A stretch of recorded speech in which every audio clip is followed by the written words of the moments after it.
Thank you for coming today. Merci d'être venu aujourd'hui. I am Corporal Julie Kurshane. Je suis la Corporale Julie Kurshane. The Honorable Heather Stefanson, Premier of the Province of Manitoba, is here to speak to you about this tragedy. L'Honorable Heather Stefanson, Première ministre de la Province du Manitoba, est ici pour vous parler de cette tragédie. The RCMP is prepared to speak to what investigational progress was made over the weekend. La GLC est prête à parler de la procédure d'enquête menée au cours du fin de semaine. Lynette Siragusa, the CEO of Shared Health Manitoba, is also here to provide an update. Lynette Siragusa, directrice générale de Shared Health Manitoba, est également présente pour faire une mise à jour. I would like to invite the Honorable Heather Stefanson, Premier Manitoba, to the podium. Je voudrais inviter l'Honorable Heather Stefanson, Première ministre du Manitoba, à prendre la parole. Thank you, Corporal Kurshane, and good afternoon, everyone. Thank you for being here today for this important update. I know that the last few days have been extremely challenging for people right across our province, in particular those in the Dauphin area, but it really has affected all Manitobans. Last week we experienced a devastating tragedy that we have seldom seen before. My heart is broken for the families and loved ones affected by this tragic event. It's tough to even begin to imagine what those families are going through right now, and especially during this very difficult time.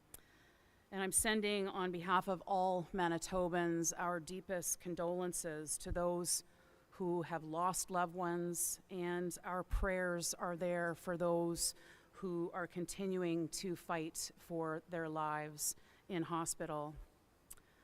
I know how hard it must be as we all await more information.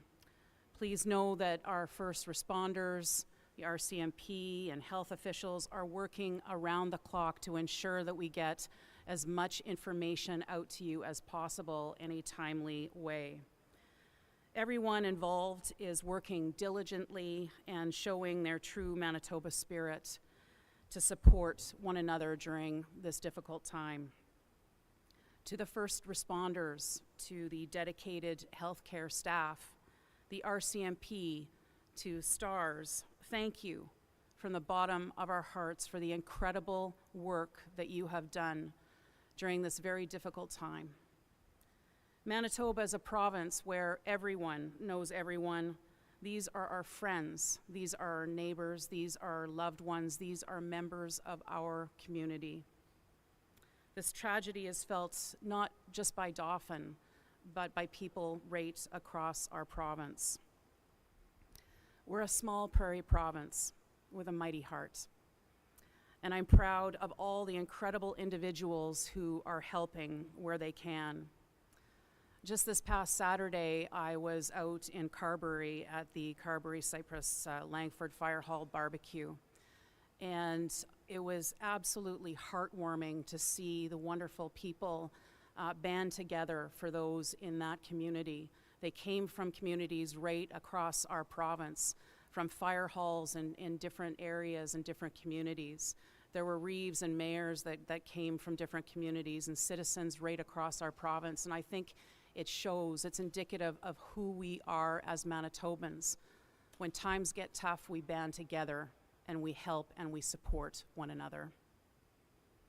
I've spoken to the Mayor of Dauphin and the Reeve of the RM of Dauphin and many local fire chiefs and officials in the healthcare system and the RCMP, and I can tell you they have been doing incredible work, and I just want to take this opportunity on behalf of all Manitobans to thank them for the incredible work that they have done in a short period of time. I have instructed Manitoba Health to immediately make resources available for family members affected to be reimbursed for any travel, hotel, or food costs needed. So if any of you have to travel for your family's situation, our message to you is that we are here to help you during this difficult time. If you're someone affected and needs assistance, please call 204-786-8000. Additionally, personal contact information has been given to representatives in the local community around Dauphin. So Mayor Boziak, Reeve Ernie Sersky, as well as Brad Mikuleski, our MLA for the Dauphin area, have access and know how to reach out to areas of need. I have also given the Mayor and Reeve my personal cell if there's anything that I can do to help move things along as well. We are all in this together, and we will be there to help those in need in the communities. I also want to thank all of the other premiers across the country who have reached out, and to the Prime Minister, as well as other citizens across the country who have reached out to offer their condolences. I want to thank them on behalf of all Manitobans as well.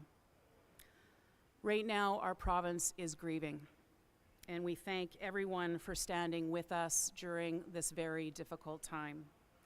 Today and every day, we are Dauphin strong, and we will continue to band together as a community to ensure that we have and support all those that are in need. Thank you. Before I pass this back to the RCMP, I would like to ask for a moment of silence in remembrance of those who have lost their lives in this tragic accident.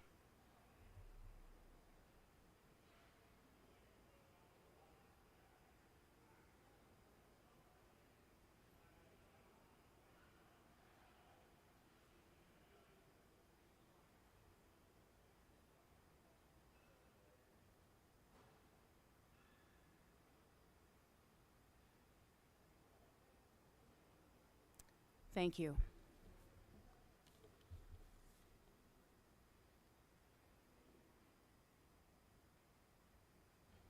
Thank you, ma'am. Merci. I would like to invite Superintendent Rob Lawson, Officer in Charge of Major Crime Services, to the podium. Je voudrais inviter le surintendant Rob Lawson, responsable des services de lutte contre les crimes majeurs, à prendre la parole.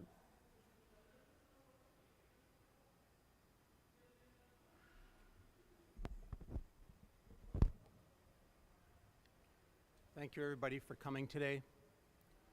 Thank you, Premier Stefanson, for joining us here today. That's very important. As everyone knows, it has been a difficult few days for everybody in this province. Nobody more so than for the families who were directly infected by the deaths of their loved ones.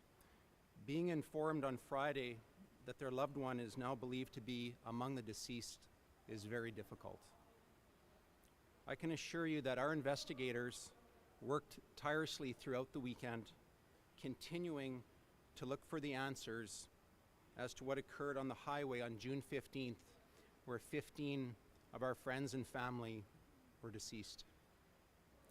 We were able to interview some of the injured who were able to speak with us over the weekend.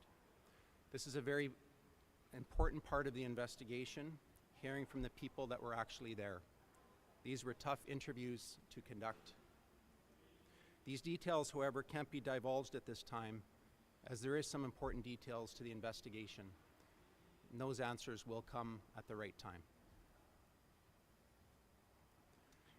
A few more investigational updates. The mechanical analysis of both vehicles is ongoing, and I need you to understand that this takes time, and we don't anticipate having these accurate answers for a number of weeks or months. The RCMP Traffic Services Unit has been working closely with Major Crime Services investigators right from the outset of the investigation. These are specialized investigators. These are experts in providing the evidence we need to further this investigation. 4 forensic collision reconstructionists and 2 criminal collision investigative team members are working tightly with our investigative team amongst Major Crime Services. Importantly, and to note, we continue to work and maintain a close relationship with many of our partners across the province. The Office of the Chief Medical Examiner's Office, Manitoba Highways and Transportation, Manitoba Motor Carrier, Manitoba Health, and Workplace Health and Safety.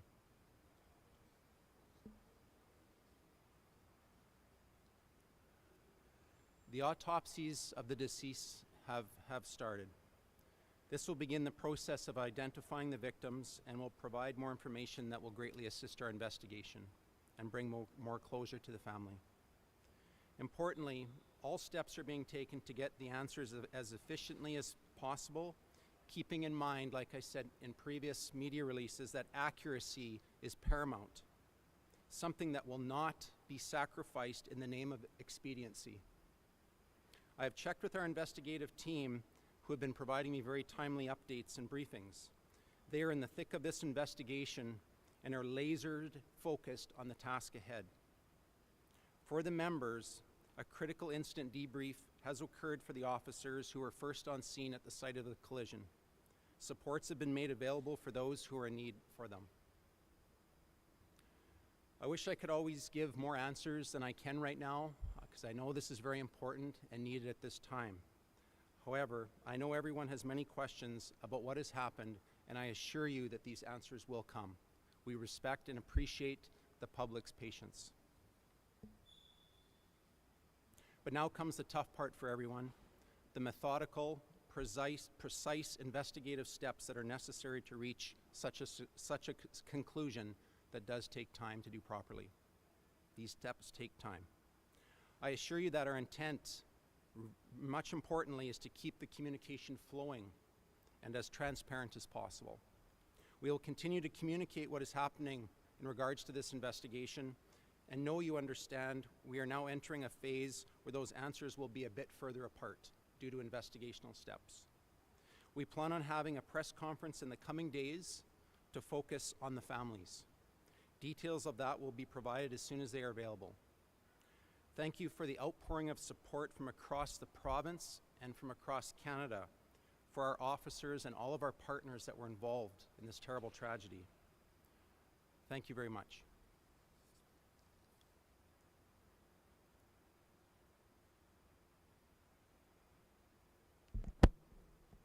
Thank you, sir. Merci.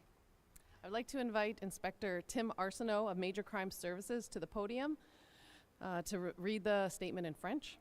J'invite Inspecteur Tim Arsenault à prendre la parole.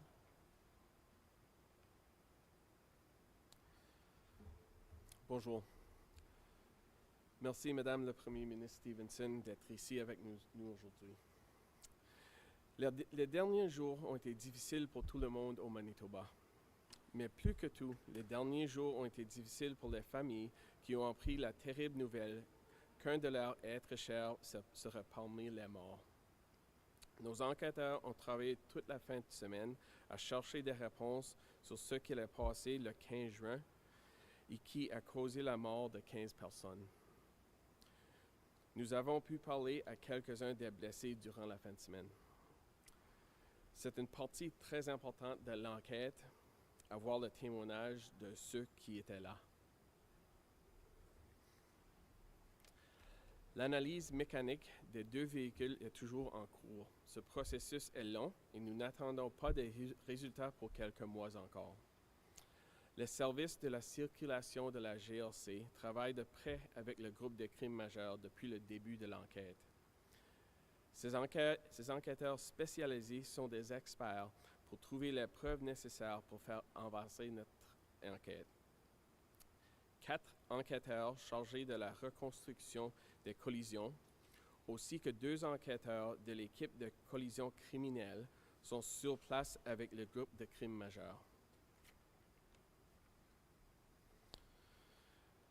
Les autopsies sont en cours. Nous commençons par l'identification des victimes, ce qui nous donnera d'autres renseignements pour notre enquête. Tout important, nous prenons toutes les mesures qui s'imposent pour obtenir les réponses de façon le plus efficace possible. Cependant, nous ne sacrifions pas la minutie de notre enquête pour avoir des résultats plus rapidement. J'ai pris des nouvelles de notre équipe d'enquête Elle est bien occupée et ses membres sont concentrés sur le travail qu'ils ont à faire. Un bilan suivant un événement grave a été organisé pour les policiers qui sont intervenus sur les lieux de la collision. De l'aide est toujours à leur disposition s'ils en ont besoin. J'aimerais pouvoir vous donner plus de renseignements. Je sais que vous avez toujours plusieurs questions sur ce qui s'est passé. C'est ici que la partie difficile commence. Les étapes d'enquête précises et méthodiques qui sont nécessaires pour arriver à une collision. Ces étapes prennent du temps. Notre but est de garder des communications régulières et transparentes le plus possible. Nous continuerons de vous tenir au courant des progrès de l'enquête et nous savons que nous entrons maintenant dans une phase où les réponses seront livrées et au compte-gouttes. Nous planifions une conférence de presse centrée sur les familles au cours de les prochains jours.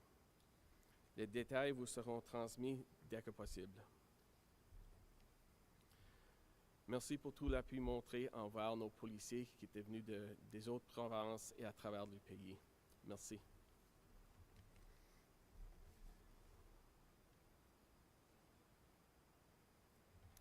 Thank you, sir. Merci. I would like to invite Lynette Siragusa, CEO of Shared Health Manitoba, to the podium. Je voudrais inviter Lynette Siragusa, directrice générale de Shared Health Manitoba, à prendre la parole.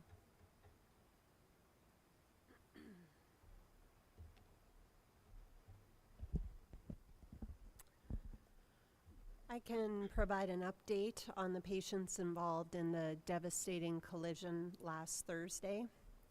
As of this morning, 10 patients continue to be in hospital. 6 are women, 4 are men, with their ages ranging in their 60s to their 80s. 5 of these patients remain in critical care, while a 6th was moved in the past day to a step-down unit. Our care teams at HSC Winnipeg and Brandon Regional Health Center continue to ensure that the needs of these 10 patients and their families are being met and that they are comfortable. The last few days have been incredibly emotional for all of us. This is the worst tragedy in the history of our entire province, and most especially for the close-knit communities of Carberry and Dauphin. We know that families are grieving and communities are struggling. We know first responders who are at the scene are still trying to process all that has happened. And we know that healthcare providers in Brandon and at Health Sciences Center continue to diligently care for the injured. It is times like this where we all need to come together as a province and support one another so we can get through this. Mental health professionals in Prairie Mountain Health have set up community support. Previously, it was at the Curling Center in Dauphin, but they have recently advised us that people who are seeking those supports should go to City Hall for direction on where they should go. City Hall is open from 9 a.m. to 4:30 p.m. and you can also contact them by phone at 204-622-3200. The region has also been providing mental health supports in other affected communities, including Carberry, Brandon, and Neepawa. For the first responders and others who were at the scene on Thursday, Prairie Mountain Health and Shared Health has been conducting critical incident stress debriefings and offering support to those who need it. Meanwhile, we have heard heartwarming stories about how affected communities are connecting with each other and supporting their residents. Everyone is helping, and we are very thankful for it. We encourage anyone who is struggling to come to terms with what has happened to reach out and connect with loved ones who they would rely on for emotional support. There are also a number of mental health supports available for those who need it. In Prairie Mountain Health, residents can call a 24/7 crisis line at 1-888-379-7699. Finally, we too want to express our appreciation for everyone who has reached out to those of us in the health system these past few days to check in and express their support and gratitude, both from within Manitoba but also from across the country. We thank everyone for their support, and it means the world to us at times like this. Thank you very much.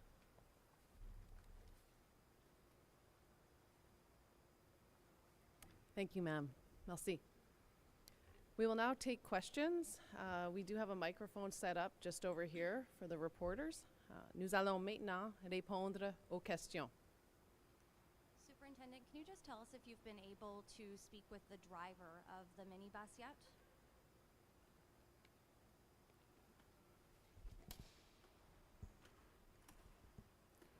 Sorry, just to repeat the question, you asked if we were able to speak with the driver of the minibus yet. No, we haven't. Unfortunately, he's still being cared by medical programs, and like I said before, our primary focus on all of our victims is to make sure that their well-being is maintained and they're being cared for with hopes of recovery. We will be speaking to him when the time is right, though. And do you have any further information on the make, model, passenger size of the minibus? No, I don't right now. Do you know if the driver had the appropriate license to be driving that kind of vehicle? I haven't talked to investigators about that right now. That will surface in the results of the investigation, though, but I don't have that answer right now. Premier Stefanson, you said you were able to visit the firefighters in Carberry. I'm just wondering if you've had a chance to go to Dauphin or to visit and speak to any of the victims and their families. Yeah, of course, we want those families, our first and foremost, our thoughts are with those families right now. They are grieving. I want to respect them in their process of grieving. There will be a time for that, and of course our hearts go out. We want to make sure that we're facilitating in every way everything that they need. Again, we'll work with law enforcement, we'll work with shared health just to see how we can help them. Today, we're offering that support to those family members who want to visit their loved ones in hospital to make sure that we're covering off some of those expenses. But again, we know that these families are grieving. We want to respect their privacy at this time. There's been some talk about the intersection and similar intersections, concerns about safety and things like that. Is that something that the province will look at, those types of intersections, and if any, different measures can be taken to improve safety there? Yeah, thanks for the question. And of course, we will allow the RCMP to go through the process, and we have to respect that process. I know there's going to be a lot of questions out there that we will endeavor to get the answers to in due course. What I will say is that after any accident or incident on our highways, there is an internal review that takes place. So that review is taking place right now. Because of the extent of the severity of this review, we know we're prepared to go beyond that and bring in experts as needed moving forward to see what that will look like. And we will unfold those and the details of that in due course. Has that intersection been looked at in the past for possibilities of an overpass or anything else? So that particular intersection, all intersections across the province are looked at. In terms of the details of that and where that's at, we can get that from the department.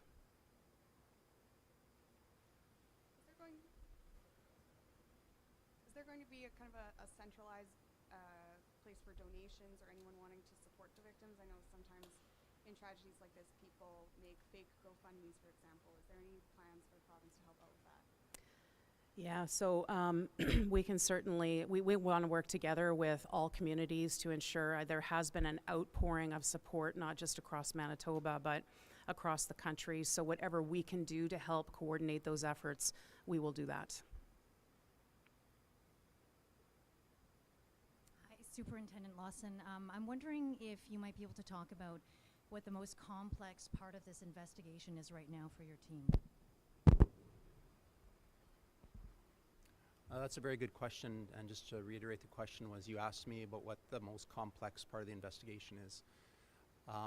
So above and beyond the difficulty of, like I've said before, is maintaining emotions among our investigators. That's very difficult.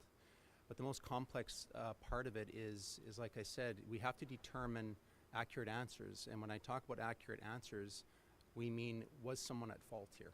Our job as investigators is to rule that out or to rule that in. And that we get there by gathering evidence. So oftentimes in these types of scenes, it's difficult to gather evidence. It's very difficult because normally we have numerous amount of eyewitnesses. In this case, we don't. All the witnesses were in the bus, and a lot of them are in trauma right now that we can't talk to. So we have to rely on forensic investigations, mechanical analysis of the vehicle, and things like that. And that's why it's taking so long. Normally, we would have more answers because we would have very focused witness accounts very soon after what happened. And this time we don't. This is a very unique situation, and with the numbers involved as well. You mentioned, Superintendent, you mentioned you've been able to speak to some of the injured. How many people have you been able to speak with? I can't answer how many people because that'll reveal who we spoke to potentially. But there's been more than one. And, you know, oftentimes as investigators and with experience, people who have undergone critical trauma like this, you know, oftentimes their story, it doesn't come out right away. We have to allow them time. You know, their brain has been impacted, right? So we have to give them time to process. Premier Stefanson, can you tell us, we know there will be a review on the intersection, but if there's some need to be changed, would you be open to apply some change on that intersection? Absolutely. I mean, but again, we want the process to unfold. We don't want to rush through this. We want to make sure that we get it right. And so there's still investigations going on right now. We'll respect that process, but, you know, an internal review is always taken. And that is moving forward right now. To the extent, because of the severity, again, I think it's important that we are willing to go beyond that, bring in experts where needed to ensure that safety of people traveling on our roadways is the most important issue here. Monsieur Arsenault, peut-être, je ne sais pas si vous pouvez nous expliquer qu'est-ce qui est le plus compliqué en ce moment dans cette enquête-là, le plus complexe. Oui, certainement. La complexité, le numéro de personnes qui sont morts, qui sont blessés, c'est très compliqué. Puis, un accident ou une enquête, c'est très important qu'on parle aux personnes qui sont là. Il y en a 15 qui sont morts, les autres sont blessés. Ça prend du temps. Puis il faut attendre que les personnes sont prêtes à nous parler. Autrement, il y a des enquêtes qu'on fait technico pour les automobiles, puis les experts, puis on a du vidéo, il faut l'analyser. Ça prend du temps. Puis les enquêteurs, on a bien parlé de tous nos policiers, puis les autres respondants c'est difficile. C'est un événement qui est pas tous les jours.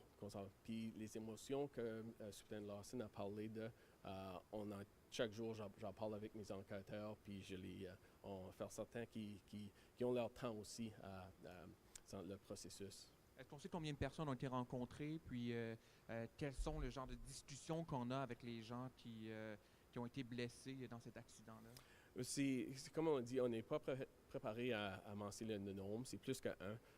Puis l'information qui nous donne, c'est très important à l'enquête, puis on n'est pas préparé à discloser ça au moment. Superintendent, we know the medical examiner's office has been working to identify the 15 deceased. Do you know if any have been positively identified as of this time? Right now, I don't believe we have anyone. Like I said, the autopsies are commencing this morning, and the autopsy is a big part of the identification process. So not at this time, no. And Lynette, I'm just wondering, given the extent of some of the injuries, if you have any idea if we're talking days, weeks, months that some of these victims might be in the hospital recovering for, if we have any sense of that? At this point, the team is assessing every day, and we will watch how they're doing. Because of their age, there may be complicating factors as well for some of them, but as we learn more, we'll keep you informed of what the status is. I have a question for Lynette again. You thanked and mentioned people for reaching out, and I just wonder if you can share some stories or give us an idea of what that looks like. Like, is it other provinces, other health regions? Yeah, you know what, there was a lot of internal support coming from people in Winnipeg supporting Prairie Mountain and back and forth, the acute people supporting the paramedics, fire and police. We also received communication from many people in written form and sometimes phone calls suggesting just, really understanding how difficult this is, and people reaching out from outside of Manitoba and other healthcare professionals who maybe have been through something similar or are envisioning that how difficult it would be. So it was really, really kind of people to reach out and offer support and someone to talk to if they ever wanted to as well. And so that was great. Thank you. For Superintendent Lawson, just for Mr. Lawson. I Oh, have a Mr. question. Lawson, sorry. You mentioned on Friday during the briefing then that listeners would look at if there was a data recorder on the tractor trailer.